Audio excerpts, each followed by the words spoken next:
Assalamualaikum warahmatullahi wabarakatuh. Jadi pada hari ini kita akan belajar subjek kimia KSSM tingkatan 4 untuk bab yang ke-7. Yang ini apa dia? Yang ini kadar tindak balas. Tapi pada hari ini untuk tajuk kadar tindak balas kita akan khususkan kepada bagaimana untuk kita nak melukis graf.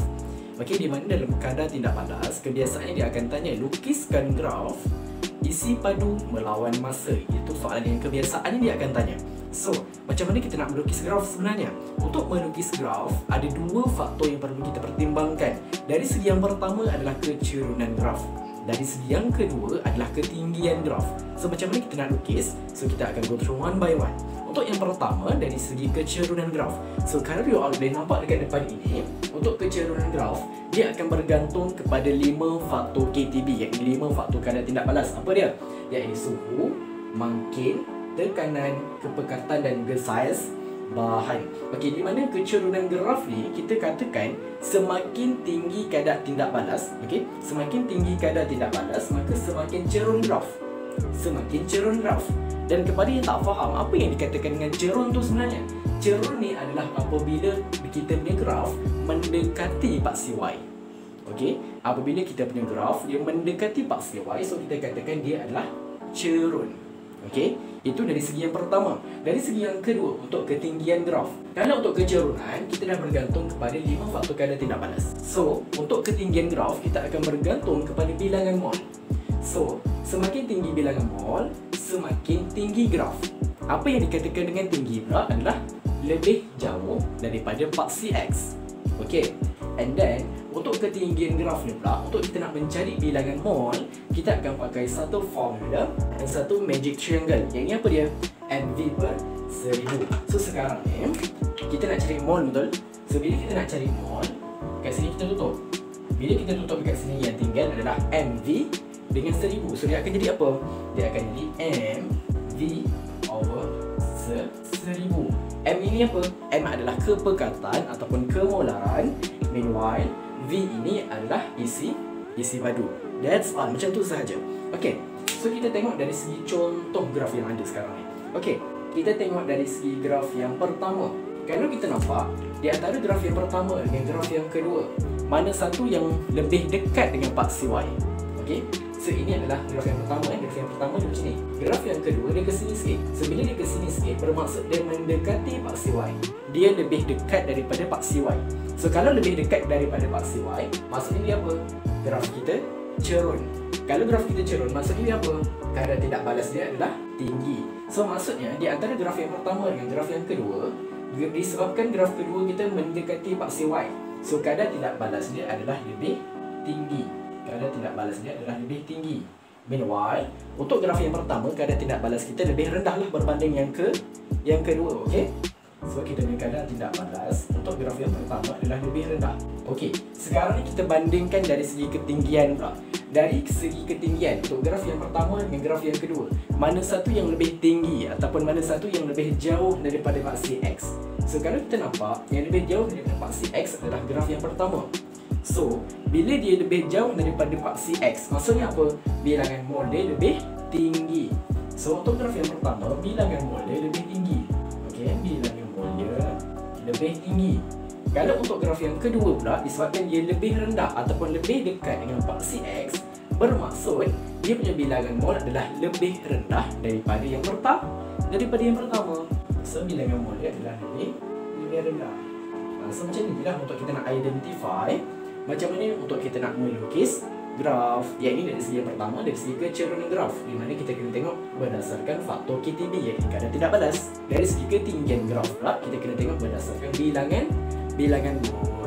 Okay, so lepas ni saya akan buat untuk contoh pula. So kita akan lebih alert ataupun lebih aware lah macam mana untuk kita nak melukis berdasarkan dua faktor ini. Okay, so untuk contoh yang pertama. Contoh yang pertama dibagi dua eksperimen. Eksperimen yang pertama, 100 cm padu 0.2 mol desimeter negatif 3 asid hydrofluorik ditindakbalaskan dengan serbuk zinc. Sama juga dengan eksperimen yang kedua, cuma ni dia menggunakan kepekatan dan juga isi padu yang berbeza, iaitu 50 cm padu 0.5 0.1 mol desimeter negatif 3. Soalan disuruh apa? Disuruh rakalkan graf isi padu gas yang terhasil melawan masa. Okay, so first of all, untuk kita nak melukis graf, kita kena identify dulu untuk kadar tindak balas yang ini, faktor apa yang dimainkan.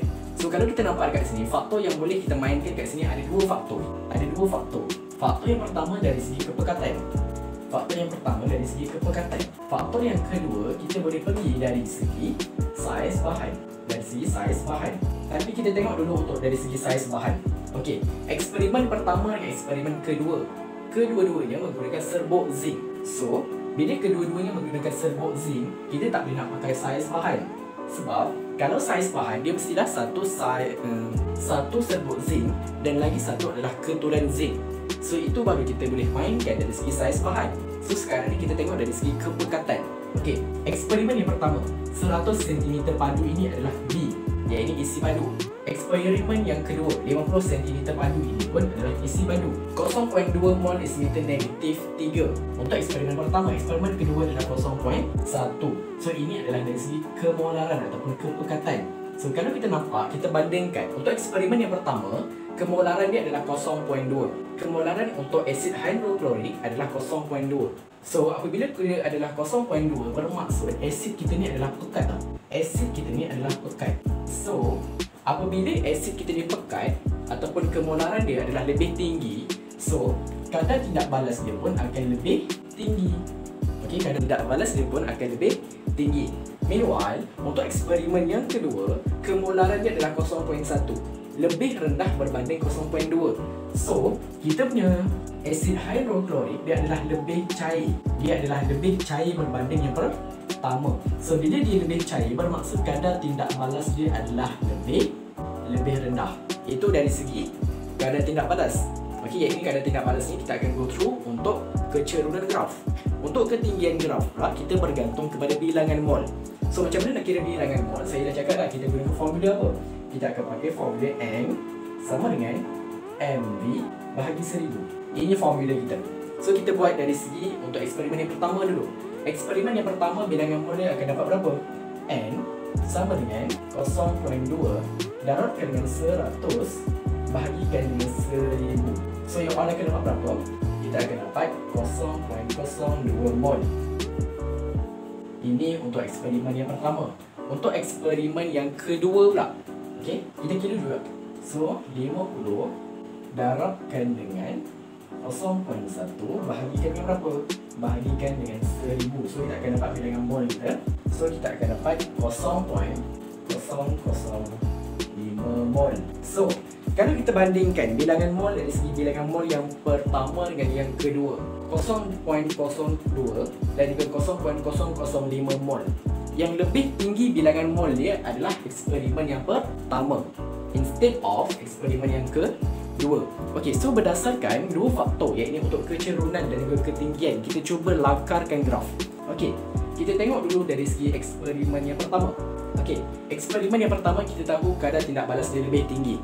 So bila kadar tindak balas kita lebih tinggi, bermaksud dia lebih cerun. Cerun tu dia mestilah mendekati paksi Y. Okey, itu yang pertama. And then kita tengok bilangan mol dia. Bilangan mol dia adalah 0.02, lebih tinggi berbanding eksperimen yang kedua. So bila dia lebih tinggi, bermaksud dia akan lebih menjauhi daripada paksi X. So kita akan lukis macam mana? Ingat KTD dia lebih tinggi. Lebih tinggi bermaksud dia lebih cerun. Cerun adalah mendekati paksi Y. So kita akan lukis macam ni. Okey, kita akan lukis macam ni. Okey, dia mendekati paksi Y. Ini adalah untuk graf kita yang pertama. Untuk yang kedua pula, kadar tindak balas dia lebih rendah. So bila lebih rendah, bermaksud dia akan menjauhi paksi Y. 0.005 mol. Mol dia pun lebih rendah. So dia akan lebih dekat dengan paksi X. So kita akan lukis macam mana? Kita akan lukis macam ni. Yes. So nampak tak? Ini adalah graf yang kedua. So untuk graf yang kedua, dia menjauhi paksi Y dan dia lebih dekat dengan paksi X. Untuk graf yang pertama pula, dia lebih dekat dengan paksi Y dan dia lebih tinggi dengan paksi X. Okey? Dan lagi satu kesilapan yang saya nak tegur dekat sini adalah, bila kita nak melukis ataupun bila kita nak melakar graf kan, jangan sesekali kita buat tajam macam ni tau. Kita buat tajam macam ni. Jangan buat tajam macam ni ataupun you all buat macam ni je. Gini. And then ada lekuk sikit kat sini.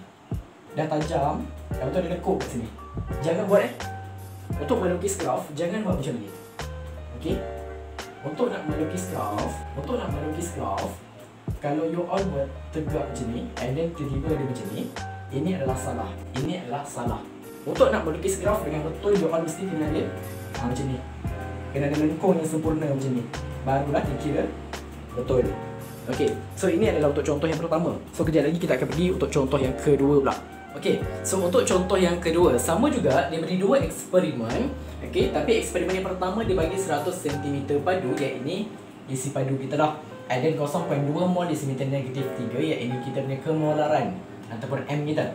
Asid sulfuric yang ditindakbalaskan dengan kalsium karbonat. Okey, itu untuk yang pertama. Untuk yang kedua dibagi 200 cm padu, iaitu isi padu. 0.1 mol desimeter negatif 3, iaitu kemolaran kita. Asid sulfuric yang ditindakbalaskan dengan kalsium karbonat. Okey, so faktor yang kita boleh mainkan kat sini adalah dari segi kepekatan. Di mana kalau kita nampak untuk eksperimen yang pertama, kemolaran dia adalah 0.2. So bila 0.2 bermaksud kita punya asid ni adalah pekat. So apabila pekat, kadar tindak balas dia akan lebih tinggi. Meanwhile, untuk eksperimen yang kedua dia menggunakan 0.1, lebih rendah daripada 0.2. So kita punya asid sulfuric adalah lebih cair. So bila lebih cair bermaksud kadar tindak balas dia adalah lebih rendah. Lebih rendah. And then sekarang ini dari segi faktor kadar tindak balas dah selesai. So sekarang kita akan go through dari segi bilangan mol. Bilangan mol untuk eksperimen yang pertama. Okey, nak cari bilangan mol N sama dengan MV 0.2 darabkan dengan 100 bahagi 1000. Akan dapat berapa? You all akan dapat 0.02 mol. Ini eksperimen yang pertama. Eksperimen yang kedua, you all akan dapat N sama dengan MV, iaitu 200 darabkan dengan 0.1 ataupun 0.1 darabkan dengan 200 bahagi 1000. So you all akan dapat berapa? You all akan dapat 0.02 mol. So dari segi bilangan mol, kalau you all nampak pengiraan dari segi bilangan mol untuk eksperimen pertama dan eksperimen yang kedua mempunyai nilai yang sama, iaitu 0.02 mol. So kalau mempunyai nilai yang sama macam mana? Bermaksud untuk eksperimen yang pertama dan eksperimen yang kedua dia mempunyai ketinggian graf yang sama. So eksperimen pertama dengan yang kedua dia tak ada yang lebih tinggi, dia tak ada yang lebih rendah. Dia akan bertemu pada satu tempat yang sama maksudnya. Okey, so kita lakarkan dulu. Untuk graf yang pertama, kadar tindak balas dia lebih tinggi. So bila kadar tindak balas dia lebih tinggi bermaksud dia adalah lebih cerun. Lebih cerun bermaksud dia mendekati paksi Y. You make sure you all kena tegak atas ni. Yes, macam ni. So ini adalah untuk graf yang pertama. Untuk graf yang kedua, kadar tindak balas dia adalah lebih rendah. So bila lebih rendah, dia akan menjauhi paksi Y. Tapi disebabkan dia mempunyai bilangan mol yang sama dengan yang pertama, dia akan berakhir pada ketinggian yang sama dengan graf yang satu ini. So bermaksud dia akan jadi macam ni. So ini adalah graf yang kedua. So kalau you all perhatikan, untuk graf yang kedua ni, dia lebih jauh daripada paksi Y. So bila dia lebih jauh daripada paksi Y, maksudnya kita tahu dah kadar tindak balas dia adalah lebih rendah. And then kita nampak graf yang pertama dengan graf yang kedua dia berakhir pada ketinggian yang sama. So bila dia berakhir pada ketinggian yang sama, kita tahu dia mempunyai bilangan mol yang sama. That's all. So macam itu saja. Okay? Sekiranya anda merasakan bahawa video ini membantu anda dalam pembelajaran, silakan share video ini kepada rakan-rakan anda yang lain dan stay tune sebab selepas ini kita akan upload lebih banyak lagi video mengenai subjek sains tulen bagi membantu anda untuk lebih mudah faham dalam pembelajaran.